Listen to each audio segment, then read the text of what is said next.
Lungdamna Laisiangtho John alian somni aneu khatpan ni le somle khatpan somle giat jang Nipikal animasani zingsang tung khuamial laipi-in Magdala khumi Maria hana hawh han kong khakna suang kilikkhiasa-a amui to ahih changin Simon Peter le Jesu in ahih nungzuipipa kiangah amah avataya Amaute in han sungpan Topa lakhia zo uhi koih lai-ah koih ahih hiam thei hi chi in again hi ahih hangin Maria in han pulam a ding in akap hi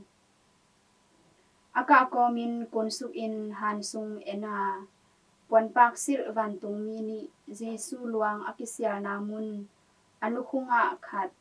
akhikhwan toa khat atu amuhi Amaute in numei o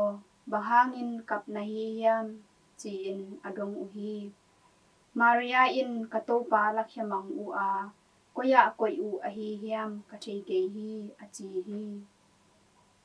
to banga again khit changin anunglam akihei le anunga ding Jesu amuhi ai hangin Jesu ahilam thei hi Jesu in ama kiangah numeyo bahangin kapna hiam kwa zong na hiam chi in adong hi Maria in ama huan ching pa sa a sia o